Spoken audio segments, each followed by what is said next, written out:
용우가 열심히 기도하면 주님이 꼭 들어주실 거야.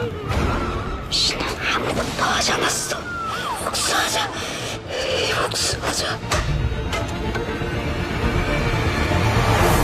알았어.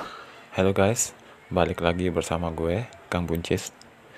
Kali ini gue akan nge-review film Korea yang berjudul The Devil Fury. Sebelum nonton, jangan lupa like video ini dan subscribe dan klik ke lonceng di sebelah kanannya ya.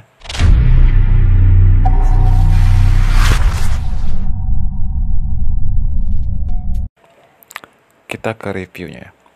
The Devil Fury merupakan film horor perdana yang ditulis serta dibuat oleh sutradara Kim Jong-won.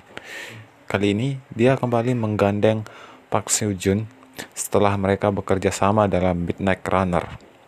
Nah, Kim Jong-won sebelumnya mengatakan dirinya menulis The Devil Fury setelah melihat patung malaikat melawan iblis ketika dirinya berkunjung ke Prancis beberapa waktu yang lalu. Kisah The Devil Fury ini dimulai dengan perbincangan antara Young-ho atau Park Seo-joon dengan ayahnya Lee Song-ju mengenai iman, kepercayaan, dan pertolongan Tuhan. Namun, Young-ho mulai meragukan kepercayaannya ketika sang ayah meninggal akibat kecelakaan mobil. Tahun demi tahun berlalu, Young-ho yang menjadi juara tinju dunia akhirnya memilih berhenti percaya pada Tuhan. Pada suatu malam, Young-ho bermimpi buruk dan telapak tangannya terluka. Kemudian dia berkonsultasi ke dokter tapi tidak membuahkan hasil dan tidak memuaskan rasa penasaran. Lalu dia memutuskan untuk mengunjungi cenayang. Setelah melihat kondisi Young-ho, cenayang itu menganjurkan ia pergi menemui Father An atau An Jung-ki, seorang pendeta sekaligus pengusir setan dari Vatikan. Jalan cerita mulai menarik ketika Young-ho pergi dengan Father An belakangan ini. Ia malah mulai membantu Father An mengusir setan, termasuk saat dia melawan uskup jahat, yaitu Woo Do-won. Sejak awal, penonton bisa dengan jelas melihat dan merasakan unsur-unsur agama dalam The Devil Fury. Sutradara Kim Jong-won banyak menggunakan simbol-simbol agama seperti salib serta rosario. Percakapan antar tokoh turut menggambarkan perubahan keyakinan dari Young-ho. Satu pesan yang disampaikan The Devil Fury ini yaitu iblis menipu dan memanipulasi. Kim Jong-won memilih menggambarkan iblis dalam bentuk menawari serta menarik perhatian. Si jahat juga ditunjukkan dalam bentuk penolong. Ketika beberapa karakter dalam The Devil Fury berada pada titik terendah yang sangat gelap, tidak lupa The Devil Fury memasukkan simbol-simbol kegelapan layaknya film horor sekte seperti kepala kambing, ular, burung gagak, darah, serta salib terbalik.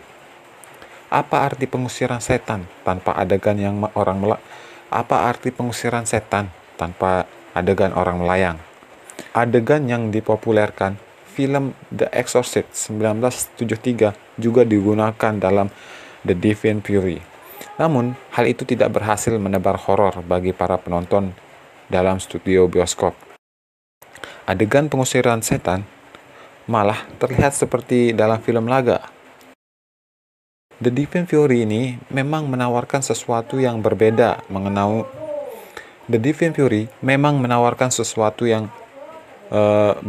mengenai pengusiran setan. Proses ritual yang ditampilkan memerlukan kemampuan Young-ho sebagai juara tinju dunia, tak hanya pendeta dan pembaca ayat suci. Ritual kegelapan yang ditampilkan justru malah sedikit menggelitik tawa sebab mengingatkan pada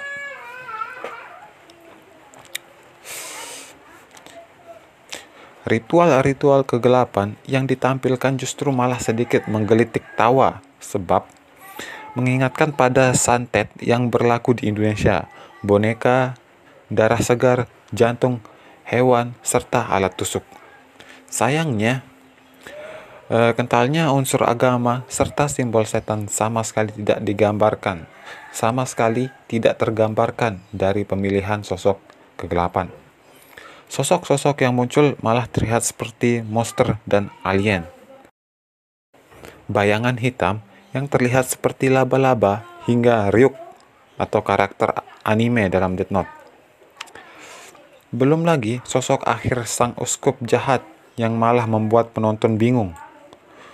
Meski tak terlalu berhasil menghantui penonton, sinematografi The Devil Fury cukup menarik, terutama dalam menggambarkan adegan-adegan pengusiran setan. Musik soring yang menyertai pengutipan ayat-ayat kitab suci juga membuat jantung penonton berdegup kencang, lebih kencang dari biasanya. Sebagai film horor, The Devil Fury ini malah lebih menyentuh karena menyisipkan unsur keluarga di dalamnya. Kisah Young-ho bersama ayahnya serta Father An lebih membekas daripada unsur horor.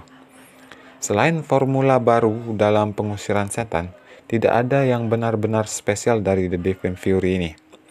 Akhir dari film yang berdurasi 129 menit itu juga tidak spektakuler. Hal itu disebabkan film ini akan memiliki sequel. Namun, film ini layak ditonton bagi pencinta film horor sekte, sebab film ini memiliki jalan cerita yang lebih cepat ketimbang The Six Finger. Nah, The Devil Fury sendiri ini merupakan ajang reuni antara Park Seung-ju dan Chun Young-sik kembali bertemu setelah keduanya berperan dalam film Parasite. The Devil Fury juga menjadi film kedua yang digarap oleh Kim Jo-hwan bersama Park Soo-joon setelah Midnight Runner. Oke guys, sekian review dari film The Devil Fury. Oke, see you the next video guys.